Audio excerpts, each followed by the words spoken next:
Детей дети в Майами учатся, старший сын со мной в Дубае. Мы с ним живем, получили золотую визу, продали. Занимаюсь потихоньку там, занимаюсь группам там. Да. И я в России больше не приехал.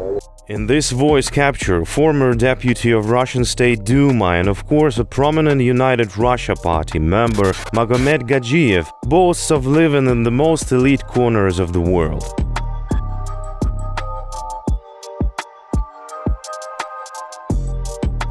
We found and analyzed intercepted conversation between the fugitive and an unknown person, which were recently leaked to the internet. There is no doubt about their authenticity. We were surprised by what we heard, to say the least. Хорошо, если я скажу, они делают тебе паспорт, ты поможешь или нет? Например, я скажу, ребят, сделайте паспорт, он поможет. Ты понимаешь? Я не хочу выглядеть дураком, потом тебе скажу. Я выгляжу уже дураком там. Потом я тебе скажу, почему, ты поймешь. Что я могу им сказать потом? Паспорт я приведу. Хорошо. Нет, я приведу туда человека, который даст им много что интересного. И даже этого Алео Мурада я могу привести, он знает там больше, чем кто-либо во всех.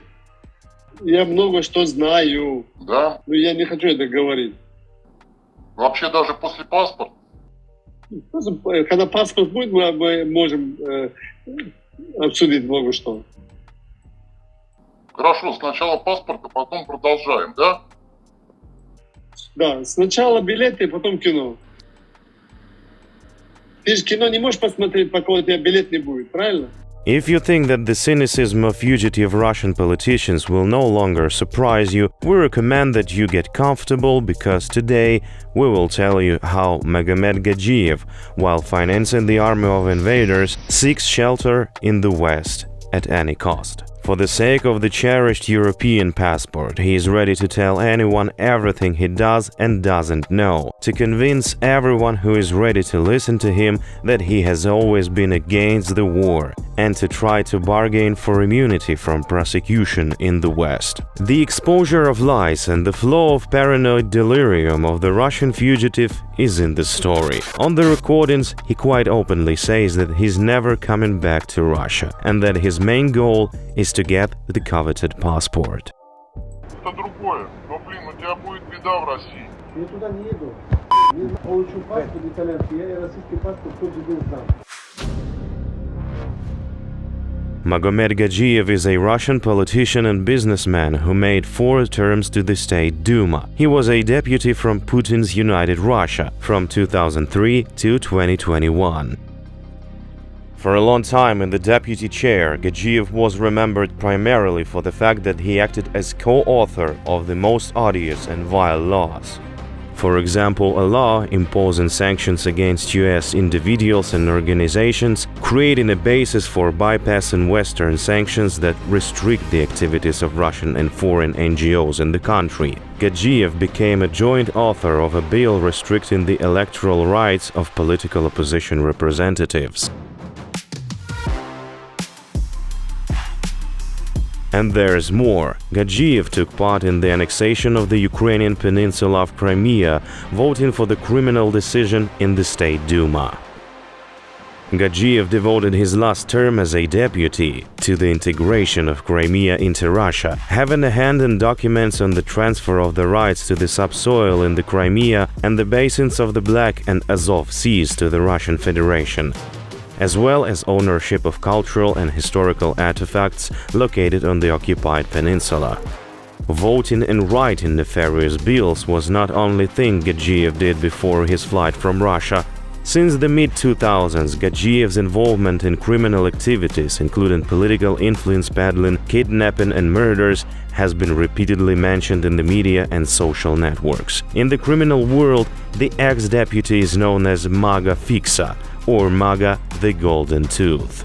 In 2009, on the eve of the head of Dagestan election, the media described the role of Гаджиев as a representative of some Moscow forces, buying up the votes of regional deputies. One vote, $1 million.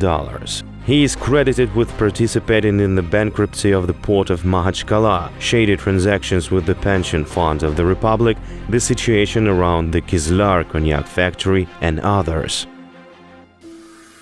However, in the last elections to the State Duma, Gadjiev failed to pull out his lucky ticket to deputy. Although he offered tens of millions of dollars for place, United Russia, for some reason of its own, deprived him of a transfer position. From this moment begins the decline of Gadjiev's political career. The funny thing is that today the ex-deputy tells stories about his disappointment in politics, while in fact he was kicked out of Putin's privileged club. И поэтому я из Думы праймерс выиграл. В прошлом году были выборы, в августе. Я выиграл парламент, 2 месяца занял, 5 человек. Потом он тоже там оттуда шел. Я не хотел с ним больше общаться, я ушел оттуда и сказал, что я не хочу больше с Думой, я не хочу в вашей партии участвовать, и все, вышел. Единая Россия? Да. Детей тоже отправил в Америку. И дети в Майами учатся, старший сын со мной в Дубае. Мы с ним живем, получили золотую визу, продали. Занимаюсь потихоньку там, занимаюсь группам там. Да. И я в России больше не приехал. Although Maga is no longer a deputy, the habit of carrying the Russian world to other countries has remained. Since the beginning of Russia's full-scale invasion of Ukraine, Magomed Gadjiev has provided direct support to Russian troops, in particular to the Dagestan battalions. There are quite a few videos on the internet where the occupiers thank him for the supply of military equipment. Отдельно хочу салам передать и поблагодарить бывшего депутата Госдумы Гаджиева Магомеда Тажудиновича, который всячески нас поддерживает, постоянно звонит, интересуется, что нам необходимо, что нам нужно. Недавно звонил и сообщил такую радостную новость, что готов продать свою яхту в Турции и все средства отправить там на поддержку суда в Донецкую Народную Республику. Спасибо тебе, Магомед. Хочу передать огромный салам Гаджиеву Магомеду Таджудиновичу. Наш старший брат, салам алейкум. Мы слышали, что вы яхту продаете в Турцию, чтобы помочь нам, в Луганскую Народную Республику. Оказывайте помощь. Дай Аллах вам здоровья. Большое спасибо. Мы готовы разорвать укроповцев в любой ситуации. This is not the first time for Gadjiev. Since 2015, he has been financing separatists in the Donetsk and Luhansk regions. This is evidenced by the many awards presented to him by the leadership of the fake republics. For sponsoring terrorism, Ukrainian, European and American parliamentarians demanded to put Magomed Gadjiev under sanctions. Still, Gadjiev surprisingly did not appear in either the American or European sanctions announced on the anniversary of the Russian invasion. And we think we know the real reason, because he has nimble assistants both in Europe and in America, but we will talk about this a little later. For a sponsor of terrorism, sanctions are worse than fire, because he has something to lose. Criminal skills and a deputy's card helped Magomed Gadjiev to make a considerable fortune, so that the ex-deputy allowed himself to buy a house in Miami.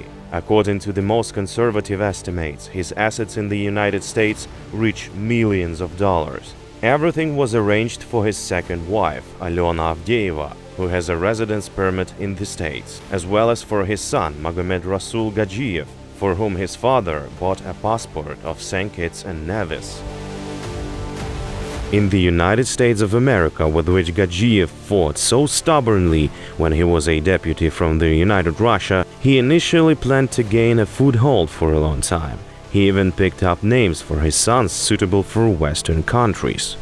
Зачем ты назвал одного своего сына как он? Это не ловушка? Я рискую, если буду помогать. Мне нужна уверенность. Я еще с Адамом не был знаком. У меня сын Адам, который в Америке родился. Это же международное имя, жена, теща выбрали это имя. У меня следы родились в Америке. Поэтому я пытался международное имя подобрать. Не Адам, это Адам. Одного сына Адам зовут, вторая родилась дочка София. Третье имя Салима. Жена смотрела, когда он беременный был фильм «Великолепный век». Султан Салима. Хочу это имя, да. А все думают, что я честно живу. However, as records show, English is quite difficult for a fugitive deputy, so he decided to settle in Europe, for example, in France, hoping that French will go easier than English. Может, в США? США еще далеко. Может быть, у тебя более отношения с Европой, чем там? Здесь у меня наладился бизнес, да, в Америке еще язык не учат. Я скажу, что твоя жена сама хочет в Европу. Молодая, она этот мир, она шумная, трое детей. Качество жизни. Да. The fact that the author of a number of anti-Ukrainian laws, a person who paid for the supply of weapons to the separatists and received awards from them, reflects about where it would be more comfortable for him to live, in the USA or in Europe, is shocking. Магомед Гаджиев is none other than a sponsor of terrorism who should be included in the sanctions list at least of the United States and the European Union, and as maximum to go to jail. But this, strangely, has not yet happened. In order not to say goodbye to his property and not to miss the opportunity to travel to expensive resorts, Gadjiev has recently been actively throwing mud at Putin and his associates, which in general perfectly characterizes the former Putin elite, which has become a laughingstock in the West. Как ты относишься к режиму Путина, Лукашенко? Если хорошо относиться, я живу в России. Хочу связывать с ними. Вот этим от партии отказать, от Думы отказать. Я могу показать здесь, камеры видео, различные у меня в интернете людей. Что оттуда? Это никогда не видел. Я оттуда на своем регионе в Дагестане. Вот это. Работал налоговый опыт. В этом хотели паспорт получить, интернет, спокойно вид. Есть вопросы? В этом хотели паспорт получить, интернет, спокойно вид. Поэтому детей все, которые выйдут. Есть ли жилье во Франции? Нет.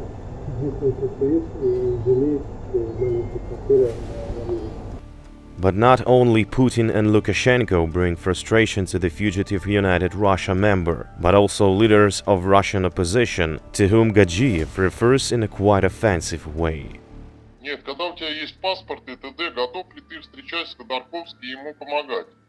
Или нет? Это не твое. Это, во-первых, Ходорковский такой же бандит, как и остальные. Он такой же криминал, как и... Как те, которые есть? Да, точно такие же криминал, как и остальные.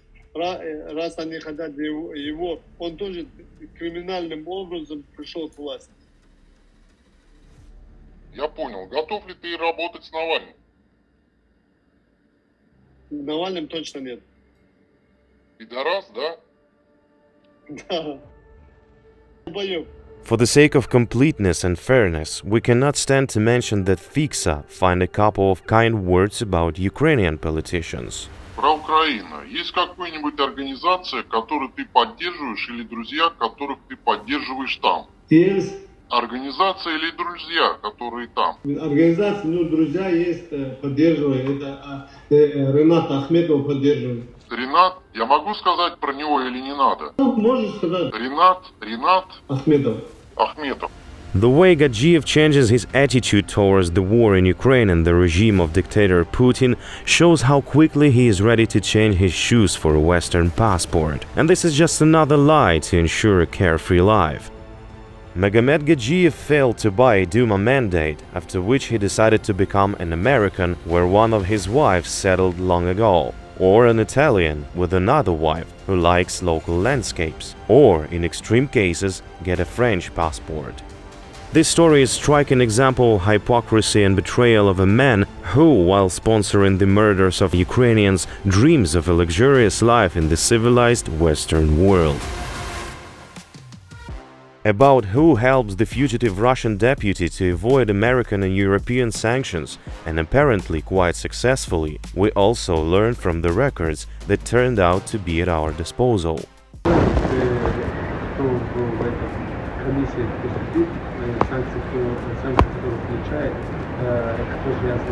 Молодец, какие? Списки комиссий по санкциям, я знаю, там где есть связь. У тебя связь? Ты можешь помогать или уже помогаешь? Мы можем сказать, что ты можешь помогаешь. Давно дружу. Он кто по национальности? Он бельгиец.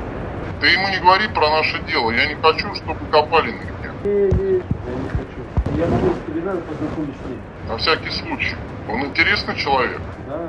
Известный, уважаемый, я имею в виду. У него хорошие связи с этим, политиками, со всеми делами. Хорошо, может быть, я его знаю. Я знаю, там бельгиец, швейцарский или Люксембург. Он не с Люксембурга?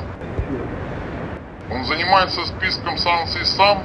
А, нет, у него связь куда надо. Тот, кто занимается этим списком комиссии, он пришел в сентябре, еще встретился, он мне говорит, так санкции будут по России отношения. Я говорю, у меня что? У меня здесь по отношению к Украине. Если когда был депутатом за Крым, они мне санкции ввели в Украине. Да. И он говорит, я там говорю, я помогу. Мы можем его спросить. Или не надо спрашивать? Вот здесь чисто Франция. Может, он не может туда заглянуть? Вот я могу спросить. Ты скажи, прошла информация, что там меня включили. Это миллиардер. Нормальный человек, ты его знаешь хорошо, доверяешь? Да. Я ему доверяю, потому что американцы хотели мне заплатить, и он мне сказал, я там тебя убрал. Тебя не убрали никого, потому что ты есть. Мне же визу дали Европу. А, вот это, конечно, я не об этом. Я имею в виду по санкциям. Мне итальянцы дали на 5 лет визу Европу. Who is this mysterious Belgian whose help Gadjiev is counting on? Meet Eric van de Ver. This name will not say anything to a wide audience, however this character is well known to the law enforcement agencies of European countries. His name constantly appears in the so-called Kazakh Gate case in Belgium. According to Western media, van de Ver is associated with far-right politicians in Europe as well as with arms dealers and smugglers. He has been repeatedly prosecuted for fraud, forgery and breach of trust, and also spent a long time in prison on charges of pimping. However, he always managed to get away with it. Now on the screen you see an extract from the IRL hotel in Courchevel, where not so long ago Gadjiev and van de Ver rested together and lived in the same room with his current wives. On New Year's Eve, this room costs almost 80,000 euros per day. The cost of service in a short stay for 4 guests of the suite includes such options as personal butler, a helicopter, a Rolls-Royce with driver, caviar, grand cru, and many more pleasant little things. It is quite logical to assume that a luxurious vacation worth 80,000 euros per day is a standard form of bribe from an odious Russian parliamentarian for solving certain delicate issues. What service can a disreputable European lobbyist do for a fugitive Russian MP who is under threat of US and EU sanctions? And how and with what can one justify the fact that he received from him, in fact, a gigantic bribe? We believe that the law enforcement agencies of European Union should answer this question. We are happy to provide them with all the documents at our disposal. They are also trying to rescue the former United Russia member from trouble overseas. Meet Maga Musayev. Today he introduces himself as an American venture investor and, in the past, the director of VDNH in Moscow, who lost his position due to suspicion of fraud, but managed to withdraw his corrupt money to the West. Musayev, being the second cousin of today's hero, took on the function of a lobbyist, whose duties include solving Gadjiev's problems with a possible entry into the sanctions lists of the US Treasury. But the story of Musayev and his role in bailing Gadjiev deserves a separate investigation, to which we'll definitely devote one of the following stories, as well as the role of the former deputy of Verkhovna Rada of Ukraine from the party of Yanukovych, a reputable Donetsk citizen, Nurul Islam Arkalayev, a native of Dagestan, whom Maga Fixa affectionately calls Nurik, and with whom they also had fun in Courchevel this winter, about what Gadjiev told everyone around. The fact that in the free democratic world there is a whole pool of unofficial lobbyists whose task is to get odious Russian businessmen and officials out of sanctions has been around for a long time. On the one hand, the United States and the countries of the European Union are making great sacrifices supporting the Ukrainian people in the war against Russia. On the other hand, Russian criminals openly ride European lobbyists in private helicopters accompanied by butlers and are ready to pay them 80,000 euros a day. Doesn't it function in the European Union in parallel with the official vertical of power, the shadow one, whose services are used by Russian criminals, hiding from justice? Like it or not, analogies arise with the war criminals of the Third Reich who managed to avoid retribution and hid in Latin America after the Second World War. It is to be hoped that the EU authorities will analyze what they have seen, and sooner or later, the criminal syndicate that has penetrated the highest body of European power will be put to an end.